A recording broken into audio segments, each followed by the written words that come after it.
नमस्कार, मैं प्रेरणा Sharma think tank पर आप सभी का बहुत बहुत स्वागत करती हूँ। दोस्तों, एक कठोर आदेश दिया है केरला हाई कोर्ट ने।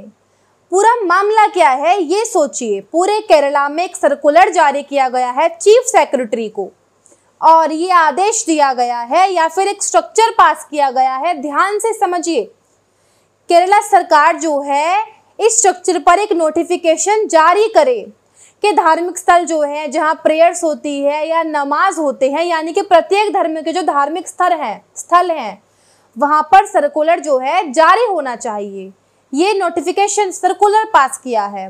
हमारे देश में मुस्लिम वर्ग या क्रिश्चियन वर्ग ने एक तरीका अपनाया हुआ है। वो तरीका समझिए, जहाँ हिंदू आबादी है या क्रिश्चियन आबादी है, ये बात क्रिश्चियनों पर लागू होती है। क्रिश्चियन जो है हिंदू आबादी में घुसते हैं और मुसलमान जो हैं हिंदू और क्रिश्चियन दोनों आबादी में ही घुसते हैं।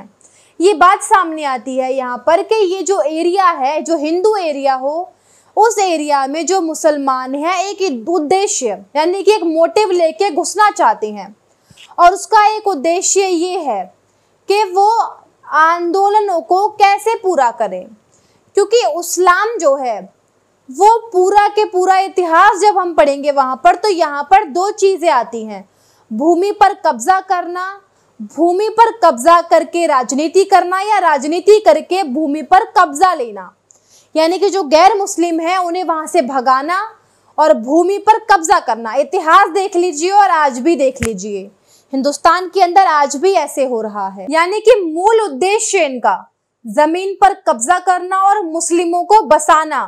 धीरे धीरे करके इस्लामिक शासन हो जाएगा और गैर मुस्लिम या तो कन्वर्ट हो जाएंगे या फिर भाग जाएंगे।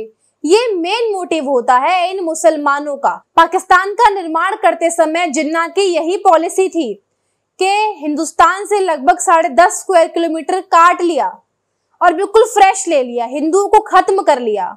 यहाँ भी जानबूझकर वो यही करना चाहते हैं। कुल मिला के 10.5 लाख वो और 5-6 लाख ये। उस समय के 42 लाख किलोमीटर में से वो 17 से 18 किलोमीटर ले गए, यानी कि 13% आबादी। यहाँ पर आप सोच सकते हैं कि कितना लंबा गेम खेला उन्होंने। मस्जिद बनाए, मदरसे बनाए, किस तरीके से जो इमाम बाड़े बनाए उन्होंने, जो पहले से बनी हुई थी, उनको यहाँ पर जो जमीनें खाली करी गई वहां भी उन्हें रखा गया, और जो अलग से ले लिया वहां भी वे रहने लगे। इतना बड़ा गेम खेला उस समय के समय पर। तो ये इनका मोटिव रहता है। तो जमीन जो ले गए वो तो है ही, लेकिन अभी जो हिंदुस्तान में जो 32 लाख स्क्वायर किलोमीटर की जमीन है उसमें 6-7 लाख स्क्वायर किलोमीटर वो छोड़ कर गए, और इसके अतिरिक्त 6-7 लाख स्क्वायर किलोमीटर और खरीद ली गई। और धीरे धीरे एरिया में घुसना, और घुसने के बाद वहां एक प्रेयर स्थल बनाना, यानी कि एक फ्लोर ले लिया, वहां पर मदरसा बना लिया या कुछ बना लिया, वहां पर नमाज पढ़नी शुरू कर दी, या फिर क्रिश्चियनों ने वहां प्रेयर करनी शुरू कर दी। इस तरीके से जमीन हड़पना, क्योंकि मना तो हिंदू करता ही नहीं है कि आप इबादत मत करिए। उन्होंने कहा हम अपने घर में इबादत करवा रहे हैं।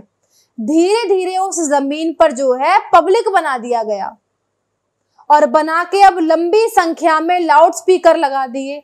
अब लाउड स्पीकर लगा दिए तो लोगों को समस्या होने लगी। जैसे ही समस्या होनी शुरू हो गई, तमाम तरीके के लोग इकट्ठे होंगे वहां पर, तो धीरे धीरे वहां पर हिंदू आबादी छोड़ना शुरू कर देगी। मस्जिद से लगा हुआ जो घर होगा वो खाली करेगा और आगे करेगा और आगे करेगा।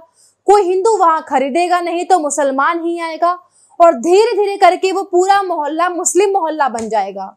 फिर वो एक नया मोहल्ला टारगेट करेंगे, दुगने दामों पर फ्लैट खरीदेंगे, फिर उसे इबादत घर बना लेंगे। फिर वही प्रक्रिया चलती रहती है, चलती रहती है, चलती रहती है। तो धीरे धीरे करके ये लोग पूरा एरिया हड़प लेंगे, क्योंकि जिस एरिया में कहीं अंडे के छिलके पड़े हैं, मुर्गे कट रहे हैं, बकरे कट रहे हैं, तो वहां पर कोई हिंदू नहीं रहना चाहेगा। इसलिए धीरे धीरे करके पूरा मोहल्ला उनका हो जाएगा।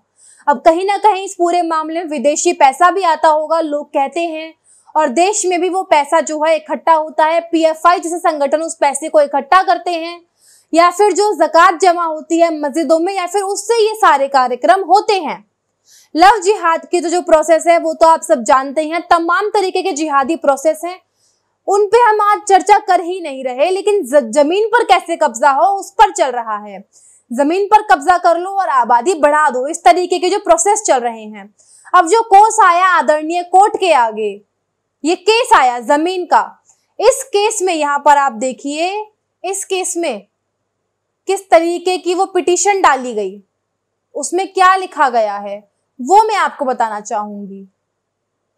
मालापुरम डिस्ट्रिक्ट ने कोई ग्राम पंचायत की जगह है, नगर पंचायत की जगह है, वहां पर एक कमर्शियल मॉल बन रहा है। अब कमर्शियल मॉल बनाना शुरू हो गया, कंस्ट्रक्शन शुरू हो गई। कमर्शियल मॉल बनते बनते जिसने वो मॉल बनाना शुरू किया था उसने शुरू तो कमर्शियल किया था, परमिशन भी कमर्शियल की थी, लेकिन धीरे धीरे उसने वहां इबादत करवानी शुरू कर दी और बाद में वह कहता है कि हमने इसे दान कर दिया है, यानी कि मस्जिद को उसने दान कर दिया है वहां की सोसाइटी को। और बहुत बड़ा मॉल कमर्शियल प्लेस था, वहां पर इबादत करनी शुरू कर दी और अब उसको दान कर दिया है जिसने वो शुरू किया। अब मुकदमे होने शुरू हो गए, मोहल्लों वालों ने ऑब्जेक्शन लगाया, डिस्ट्रिक्ट कलेक्टर को शिकायत मिली। अब डिस्ट्रिक्ट कलेक्टर ने उसको सीज कर दिया कि अनुमति आपकी किसी और चीज की है और आपने करवा वहां पर कुछ और रहे हैं।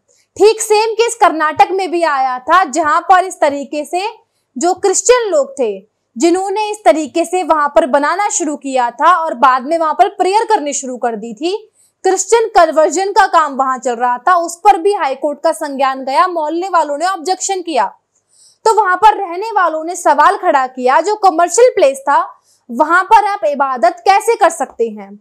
अगल बगल जो लोग हैं उन्होंने ऑब्जेक्शन लगाया कि यहाँ पर अनैतिक काम जो है वो चल रहा है। अब यहाँ पर जो सोसाइटी थी या फिर जो मस्जिद कमेटी थी वो कमेटी कोर्ट चली गई और कोर्ट में जाकर वो हाई कोर्ट को चैलेंज कर रही है कि हम जो हैं, हम इबादत करना या फिर नमाज पढ़ना, 5 बार नमाज पढ़ना इस्लामिक काम है और कॉन्स्टिट्यूशन के आर्टिकल 25 और 26 में हमें अनुमति भी मिली हुई है। इसीलिए हम किसी भी स्थान पर नमाज करना चाहते हैं, प्रॉपर्टी खरीदी है हमने, बनवा हम रहे हैं, तो इस्लाम का ये इंटीग्रल पार्ट है, अंदरूनी पार्ट है, इसे रोका नहीं जा सकता है। डिस्ट्रिक्ट कलेक्टर ने गलत तरीके से बिल्डिंग जो है सीज कर ली है। इस पर नोटिस भी इशू हुए। इस पर कलेक्टर और जो जिला पंचायत थी, वहां की पंचायत का अध्यक्ष था, वहां के लोग थे, उन्होंने एफिडेविट लगाया और बताया कि अगल बगल जो है 53 मस्जिदें हैं, 53। अब 5 किलोमीटर के दायरे में इतनी मस्जिदें हैं, 5 किलोमीटर के दायरे में जो स्थान है उसके चारों ओर इतनी मस्जिदें हैं, ये वहां भी नमाज पढ़ सकते हैं। अब यहाँ नमाज पढ़ने का क्या मतलब है? कोर्ट के सामने इन लोगों ने कहा कि साहब, पंचायत एक्ट के अनुसार किसी भी बिल्डिंग को हम अपने पर्पस के लिए इस्तेमाल कर सकते हैं, जो भी हम चाहें। इसीलिए हम कमर्शियल बिल्डिंग में अपना पैसा लगाकर प्रेयर रूम बना रहे हैं, तो आपको समस्या क्या है? ये कानूनन हमें अनुमति मिली हुई है, इस तरीके का हवाला दिया। कोर्ट ने सारी बातें सुनने के बाद ऑर्डर दिया कि मोहल्ले में या फिर जो एरिया है उस एरिया में लोगों को समस्या होती है, उनका क्या है, उनका भी तो कंफर्ट है। यदि आपका मौलिक अधिकार है तो उनका भी तो मौलिक अधिकार है, उनको दिक्कत ना हो, ये आपकी जिम्मेदारी बनती है। उन्होंने बोला इस्लाम का आंतरिक मामला है, इन्हें कोई दिक्कत हो तो हमारा कोई लेना देना नहीं है। हाई कोर्ट ने बोला कि आप जो है बिना अनुमति के कोई ऐसा प्रार्थना स्थल नहीं बना सकते हैं और जितनी भी मस्जिदें बनी हुई हैं उन मस्जिदों में आप ही नमाज पढ़िए। तो इतनी ज्यादा जरूरत नहीं है, आप नई पे नई बनाए जा रहे हैं, ये गलत बात है। अब बनाने वाले ने तो दान दे दी क्योंकि उसको पैसा मिला होगा, जो मैंने आपको पहले ही बताया, जमीन बढ़ाने वाली बात। हाई कोर्ट ने ऑर्डर दिया कि सर्कुलर जारी करिए, किसी भी धार्मिक स्थल के बारे में, केवल मस्जिद ही नहीं, कोई भी धार्मिक स्थल किसी भी अनुमति के बिना नहीं बनना चाहिए और rarest of the rare case में अनुमति होनी चाहिए। इसके अलावा वहां पर लोकल जांच होनी चाहिए, उस इन्वेस्टिगेशन में उस मोहल्ले के लोग, रहने वाले लोगों की अनुमति बहुत ज्यादा जरूरी है, यानी कि एक तरीके की एनओसी। और उस एरिया का माहौल देखना है कि वहां के जो आम लोग हैं उनको किसी प्रकार की कोई समस्या ना हो, कमर्शियल एक्टिविटीज में किसी प्रकार का कोई फर्क ना पड़े। अगर उसके बाद लोग वहां पर सहमत होते हैं और रिपोर्ट लगती है तो ही अनुमति दी जाएगी, अदरवाइज किसी प्रकार की कोई अनुमति नहीं दी जाएगी। अब चाहे वो क्रिश्चियन है, चाहे हिंदू है, चाहे मुसलमान है। तो ये बात है, जो नई बने अनुमति का पत्र होना चाहिए, डिस्ट्रिक्ट कलेक्टर उस पर इन्वेस्टिगेशन करे और लोकल इन्वेस्टिगेशन कंप्लीट हो तो ही रेयरेस्ट ऑफ द रेयर, यानी कि इसके अलावा कोई ऑप्शन ही नहीं है, तभी अनुमति होगी, उस अदरवाइज बननी ही नहीं है। अब इस पर हमारा मानना है rarest of the rare case कहने की बजाय हाई कोर्ट को ये और कहना चाहिए था, राज्य सरकार इस पर कानून बनाए और राज्य सरकार ये तय करे कि धार्मिक स्थल कैसे बने और कैसे नहीं बनेंगे, किस एरिया में बनेंगे और कब बनेंगे, इसकी पूरी विवरण होना चाहिए, तभी धार्मिक स्थल की अनुमति मिलनी चाहिए। बिना अनुमति के कोई भी धार्मिक स्थल जो है बनना नहीं चाहिए। ये राज्य सरकार को कानून निकलना चाहिए, चाहे वो मंदिर ही क्यों ना हो। और जो पुराने जो बने हुए हैं उन पे कोर्ट की ऑर्डर देखने चाहिए कि हाई कोर्ट की ऑर्डर है सुप्रीम कोर्ट के या नहीं है। कुल मिला के हाई कोर्ट का ऑर्डर जो है पूरे देश में लागू हो सकता है, और जहां पर ज्यादातर नगर पंचायत, जिला पंचायत और ग्राम पंचायत, चाहे उसके अतिरिक्त म्युनिसिपैलिटी, टाउन एरिया, सब जगह इस तरीके के कानून होने चाहिए कि अनुमति से बना सकते हैं, अनुमति से बना सकते हैं। इसीलिए बिना अनुमति के ये बनाए जाएं।